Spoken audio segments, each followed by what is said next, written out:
Kita sudah mencoba perintah-perintah dasar dalam Turtle. Dan ternyata kalau kita perhatikan semua masih berupa perintah-perintah sekuensial, masih blok-blok algoritma yang diakses satu persatu. Belum ada kontrolnya, jadi belum ada decision-nya kalau digambar dengan diagram alir. Nah, sekarang kita bahas hal itu. Ini ada percabangan, ada perulangan, bahkan ada fungsi. Jadi semua yang berlaku di kode-kode program yang selama ini kita pelajari juga berlaku di sini. Ini ada percabangan. Ini ada cabangnya. Jika n-nya kurang dari 60, ini contohnya n-nya 60, 50. Ini batasnya 60, kalau kurang dari atau sama dengan 60, dia akan membuat lingkaran. Kalau lebih dari 60, ya cukup maju mundur. Sebanyak n-nya gitu ya. Oke, ini ada dua kasus ya, 50 sama 70. Sehingga dua-duanya nanti sisi if-nya juga akan diakses, sisi else-nya juga akan diakses. Kita run saja. Nah, dia membuat lingkaran karena n-nya 50. Dan ini tadi bergerak ke kanan kemudian mundur lagi. Karena n-nya 70. Jadi percabangan sudah terbukti juga bisa dijalankan dengan Turtle ini. Sekarang perulangan. Ini malah perulangan dalam perulangan ya. Kita coba ulangan yang sederhana dulu. Nah, ini sederhana karena kita hanya membuat kotak, ya kan ini. I in range 4. Sehingga kan 0, 1, 2, 3, 4. 4 kali. 4 kali melakukan apa? Dia bergerak maju 50, kemudian ke kanan 90 derajat. Ya, berarti kan dia membuat garis ke kanan, kemudian belok lagi ke kanan 90 derajat ya. Garis lagi, kemudian belok lagi gitu, ke kanan-kanan terus. Karena 4 kali akhirnya akan menjadi kotak. Kita run saja. Nah, ya kan, jadi kotak. Jadi tidak usah kita buat dengan yang tadi ya, membuat kotaknya itu manual. Karena ada perulangan di situ. Jadi kita bisa menggunakan perulangan. Bahkan kita bisa membuat nested for, perulangan dalam perulangan. Perulangan bersarang. Nih, ada 3 warna ini. 3 warna. Kita bisa membuat warna, argumennya variabel.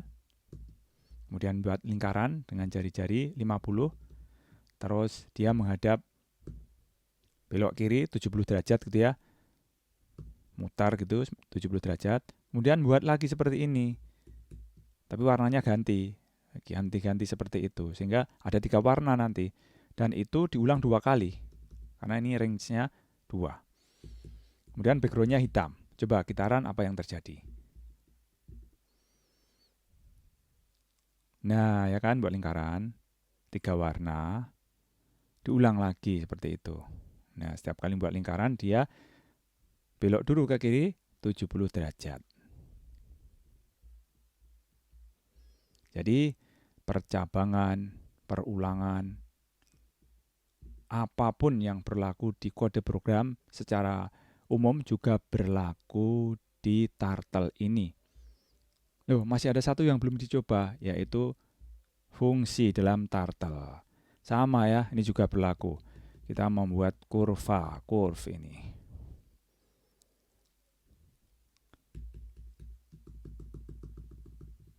Definisi fungsi curve.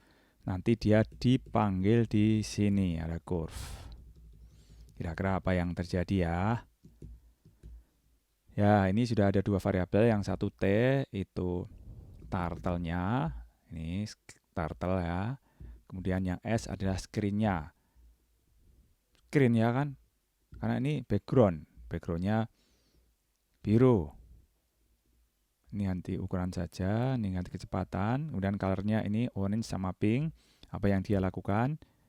Dia mulai mengisi, kemudian belok ke kiri 140 derajat, ini maju 140 sehingga kan miring ya, majunya miring ke atas. Ini langkahnya ya, bisa diisi dengan desimal seperti ini. Kemudian baru buat curve Kurve itu apa? Bisa dilihat di sini ya.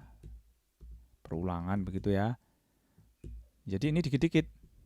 Ya, belok kanan 1 derajat, belok kanan 1 derajat sambil maju 1 gitu ya.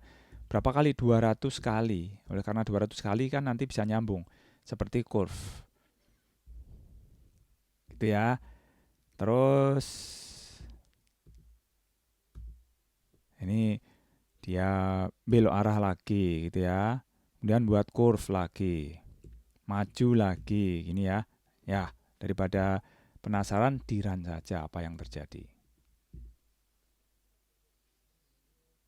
Oke, buat garis. Nah, itu dia buat curve. Pelan-pelan gitu buat curve. Apa yang terjadi? Buat curve. Buat curve lagi. Ya, nah, dia belok tapi buat curve lagi. Nah, sudah bisa ditebak. Dia sedang membuat love. Nah, warnanya pink. Oke, itu adalah program terakhir yang kita coba di penghujung bulan Desember ini yang sudah lewat pertengahan dan tentu saja akan menjadi penghujung tahun 2020. Walaupun ini adalah program terakhir yang dicoba di tahun ini, kita tetap berusaha untuk menjalin silaturahim, belajar logika pemrograman. Pada masa yang akan datang, bisa jadi tidak hanya menggunakan Python, bisa jadi dengan bahasa pemrograman yang lain. Atau kita lanjutkan materi-materi Python, sehingga tidak hanya belajar yang sifatnya dasar seperti ini. Terima kasih atas perhatian. Terima kasih atas berbagai masukan dan saran, pertanyaan, baik melalui komentar ataupun melalui media yang lainnya. Cukup sekian. Assalamualaikum warahmatullahi wabarakatuh.